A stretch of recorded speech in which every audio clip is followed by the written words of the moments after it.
May 31st, 1999 is when video games died.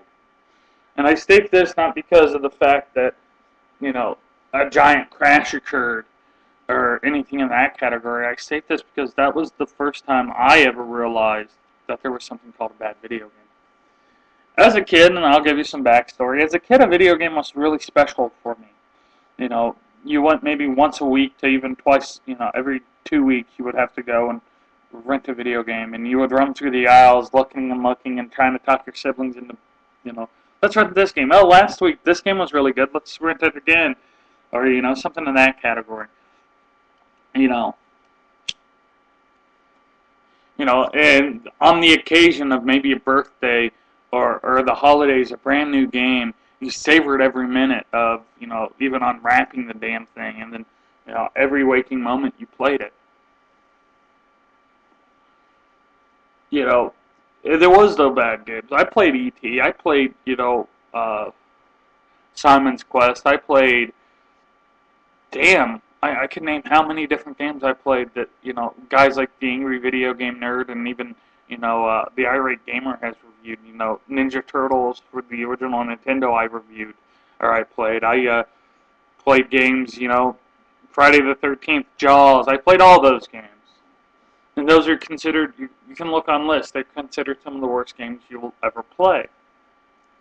But I enjoyed every waking minute of playing those games when I was a kid. Because they were a video game. They were something special because you didn't, nowadays I guess with adults and with parents, man, if a kid asked for anything, they got it. And when I was a kid, I grew up poor. And when I mean poor, there was times where we would go days or a day without food because we just didn't have anything or we didn't have the money. So, when we got a video game for a birthday or we got a chance to go and rent something, it was very special. It was meaningful. But why I said May 31st, 1999 was the worst day when I realized video game died, we're dead. Because that was the launch day for a video game. Everyone knows it. It was Superman 64. And that game, I saved up all my lunch money. I saved up every dime I could to go out and buy that game brand new on the shelf. Picked it up, ran home, giddy as happiness because it was a brand new video game. With joy, opened the cellophane, opened the box, even flipped through the manual. I was like, oh, this is going to be cool, so cool, so cool. Put it in the console. And I started playing it. Didn't do great the first 2 times, and I was like, oh, it's just me, I might be a little rusty, or, oh, this is so good of a game, I don't know the controls yet, I need to get used to the controls. But 2 times in, that's when I started realizing there was something wrong.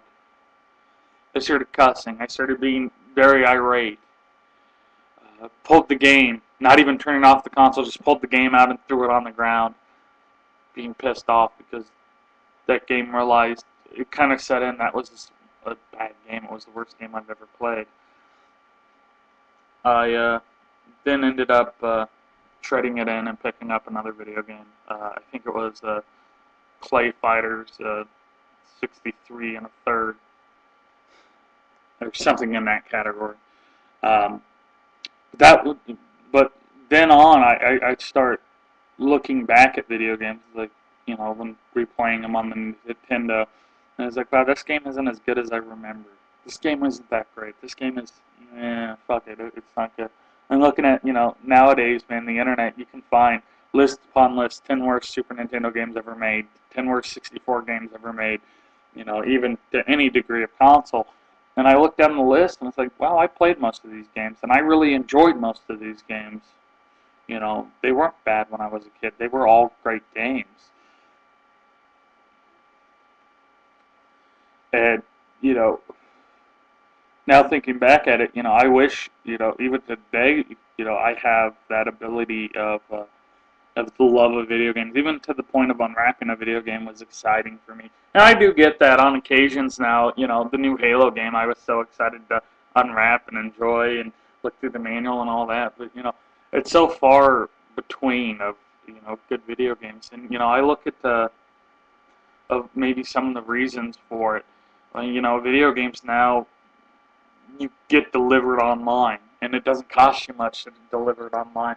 People now have incomes, where they get a lot of video games. They rent a lot of video games, even to the degree of trade-ins. You can trade in 2 games and pick up a new game. So now easy to go through so many of these video games and realize, oh, well, this isn't that special. This game was better. And to even a degree, man, we nitpick so much on video games. I grew up in an era where you didn't have a little bit of an imagination. You didn't know what the hell you were doing.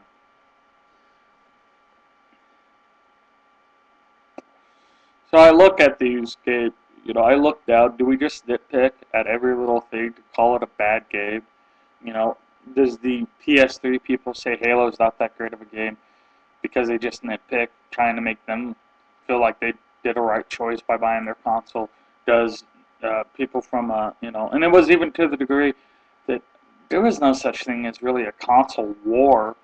I mean, there were Sega people and there were Nintendo people, but you know what? You got a chance to play a Sega, you were playing a Sega, and you were enjoying playing a Sega. You got a chance to play a Nintendo, and you were a Sega guy, you enjoyed playing the Nintendo. That's how simple it was. You know, it wasn't, this war where people now say, hey, I'm never going to play a PS3. It's a piece of shit. No good game. It wasn't like that. It was, your parents bought you another console. It wasn't anything too special about it, even to the degrees of Jaguar. You had a friend who had a Jaguar, you want to play the Jaguar. You know, it, simple shit. I think a lot of it might have had to been done because of Superman 64 destroyed a lot of my hopes and dreams of believing that there were good video games, and there's no such thing as a bad video game. And this, that's to me when video games died for me, where I've decided that a lot of the video games when I was a kid, aren't worth playing again, because people consider them crap, or I consider them, not as good as I remember. So, this is Kill Ogre. This is my opinion. Thank you for watching.